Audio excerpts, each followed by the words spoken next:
So good morning, respected judges and all my co-presenters. I'm Dr. Kemina Andrew. I'm going to present my study in testability of visual function in children with autism spectrum disorder. Is the screen visible? Yes. Okay. So there is no financial interest. Autism spectrum disorder is a neurodevelopmental condition which is defined by impairment in social interaction, communication, and the child have repeated patterns of behavior. It have range of symptoms and signs, including visual abnormalities. About 27 to 52% of the patients with ASD have abnormalities, ocular abnormalities, and studies have shown favorable outcome in the behavior of the child if they are corrected.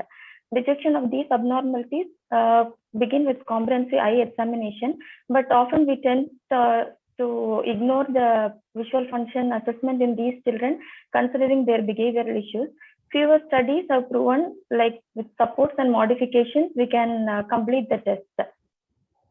Aim of our study is to determine the testability of visual function in children with autism spectrum disorder using standard tests and to increase the testability using modifications and support. Coming to the methodology, it's a prospective study. We included ASD children in the age group of 3 to 12 years, diagnosed as per DSM-5 criteria. The child psychiatrist assessed the child using ESA score, which is Indian Scale of Assessment of Autism. And after that, the child was referred to us with a referral slip mentioning the demographic details and the level of communication. ASD scores were initially blinded for us during the initial evaluation time. The following tests were performed during the eye examination. We did visual acuity, distance and near vision, Hirschberg test, cover, uncover test, near point of convergence, ocular motility testing, anterior segment evaluation, posterior segment evaluation, refraction and tonometry. We use supports in the form of sensory, communication and visual. Support is the assistance given to the child in order to complete the test. In communication support, we explain the procedures well to the child. Even the caretakers explain the procedure. Questions were asked most of the time in yes or no format. Response key sheet was provided. Sometimes the child was asked to write the response and encouraging words are used. In visual support, visual demonstration of few tests like fundoscopy and the near point of convergence. It was done on the parent by the examiner and then it was subsequently done on the patient side. Sensory support, the trial frame occluder were given to the children's hand for them to feel that. This assured the child that it was less harmful and it's not a painful procedure. And even indirect ophthalmoscope was done in the incremental manner as shown in the picture. Initially, the light was shown on the child's hand and gradually upon on the child's eye. So it includes better cooperation. Lesser illumination of the light was used. In addition to the support, all the tests were done in quiet environment without distraction. Sufficient time was provided for the child to get used to the environment and reward for completion of test. Modifications are the changes that was made in the test so that the child could complete the test. Yes.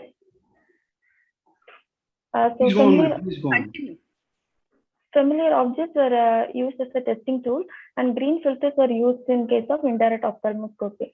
The data was analyzed using PSPP software. These were our results. The mean age of the population was around 5.5 years. Males were more common and 72% of the children were non-verbal. According to ESA classification, we had around 52% of children with mild ASD and 37 had moderate ASD. Comparing the testability with the ocular parameters, Hirschberg test, cover test, binocular acuity, fixation, refraction, and fundoscopy scored more than 50% testable and rest were less than 50%.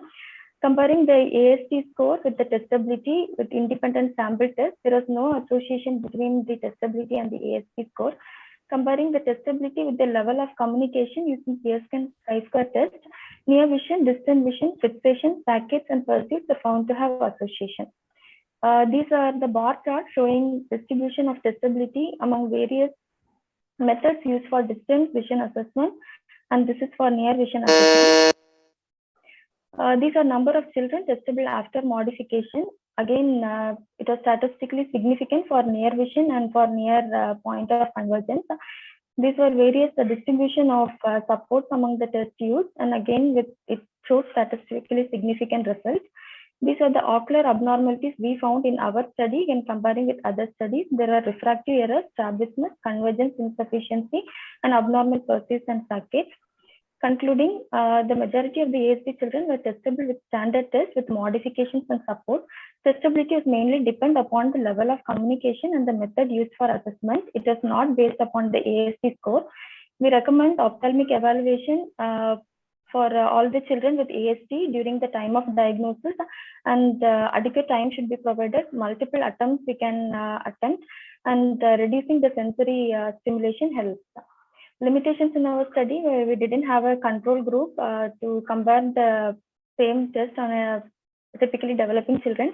We didn't note the number of attempts used, and only contact tonometry was used. We didn't use the non-contact tonometry to assess the IOP assessment.